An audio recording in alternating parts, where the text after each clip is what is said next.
కానీ భూమి సమస్యల మీద ఎక్కువ వేశారు గ్రామాల్లో. కారణం ఏంటంటే అక్కడ ఎప్పటి నుంచో ఉన్నటువంటి ట్రైబుల్కి కూడా ఆ భూములపైన హక్కులు లేకుండా పోయినాయి. ఇప్పుడు ఈ కాలం సరిచేయాలి. 1970కి పూర్వం ఉన్నటువంటి నాన్ ట్రైబ్స్ పేర్లు ఎక్కించే విధంగా ట్రైబ్స్కి ఇప్పుడు వరకు కూడా టైం లిమిట్ లేకుండా ట్రైబల్ పేర్లు ఉండే విధంగా చేయాల్సిన అవసరం ఉందని మీకు తెలియజేస్తున్నాను అధ్యక్ష. అదేవిధంగా చనిపోయినటువంటి ఎస్ఐని సంబంధించిన భూముల్లో వాళ్ళు చనిపోతే కొడుకులకి పార్టేషన్ లేదు, చనిపోతే అది ఒకటి సరిచేయమని చెప్పి నేను కోరుతా ఉన్నాను. అన్నిటికంటే మించి ఆ కాస్తు కాలాన్ని అర్జెంటుగా మీరు 16వ కాలం అంటారు దాన్ని మరలా ఎంజాయ్మెంట్ కాలం అంటాం. దాన్ని తిరిగి ఆ కాస్తు కాలం ఉండే విధంగా చేయవలసిన అవసరం ఉందని మీకు తెలియజేస్తున్నాను అధ్యక్ష. అదేవిధంగా అప్పిలేట్ అధికారం ఇంతకుముందు ఉండేది, నేను చెప్పిన పద్ధతుల్లో కింద నుంచి పైకి. ఇవాళ అప్పిలేట్ అధికారం లేదు.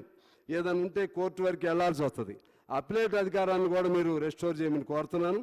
పిఓటికి సంబంధించి చాలా చర్చ జరిగింది. ఇప్పటికే నిషేధ భూముల జాబితాలో అక్కడ ఒక 10 ఎకరాల పట్టా ఉంటే ఒక సర్వే నెంబర్లో 10 ఎకరాలు ఉంటే ఒక అరెకరం ఉన్నా లేకపోతే ఒక 2 సెంట్లైనా అందులో అసైన్మెంట్ భూమి కానీ లేకపోతే ఇంకో భూమి కానీ ఉంటే ఈ మొత్తానికి కూడా పట్టాలు ఆఫ్ చేసేసారు.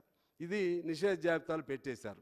దానివల్లనే మన పాల్వంచలో 999, 817, 444, 727 ఈ సర్వే నెంబర్లో సగం టౌన్ కొద్దిగా అసైన్మెంటు కొంత పట్టా, కొద్దిగా అసైన్మెంటు కొంత పట్టా, ఆ విధంగా సగం టౌను పెదిగే టౌను ఆగిపోయింది అధ్యక్ష.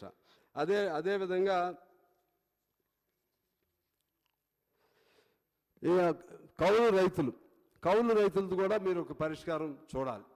దీనిలో చాలామంది కౌలు రైతులది నాకు తెలిసి కాస్తుదారులు ఇప్పుడు లేదు. కాస్తుదారులు ఉన్నవాళ్ళు మామూలు రైతులే ఉంటారు. కానీ ఆ కాస్తుదారులు ఉన్నవాళ్ళ రైతుల పేర్లు యథాతథంగా ఎక్కించాలి.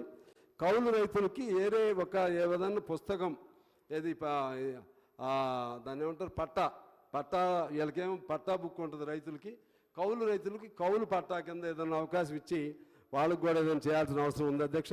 అదేవిధంగా దేవాలయ భూములు ఇటువంటివన్నీ కూడా వాళ్ళకి ఇంతకుముందు కౌలు రైతుల కింద పరిగణించేవాళ్ళు మా దగ్గర కానీ ఎక్కడైనా కానీ. ఇప్పుడు వాళ్ళకి అది కూడా ఆ ప్రయోజనం కూడా తీసేశారు. అందువల్ల మా దగ్గర అంబసత్రం భూములు అని ఉంటాయి.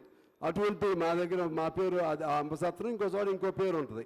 వాళ్ళందరూ కూడా ఆ విధంగా అవకాశం కౌలు రైతులకు కూడా ప్రభుత్వం నుంచి వచ్చేటువంటి రైతు బంధు కానీ రైతు బీమా కానీ వర్తించే విధంగా, అంటే ఓనరు రైతు కాకుండా దేవాలయాలుగా ఉన్నప్పుడు ఆ కౌలు రైతుకు వర్తించే విధంగా చేయవలసిన అవసరం ఉందని మీ ద్వారా ప్రభుత్వాన్ని కోరుతున్నాను అధ్యక్ష.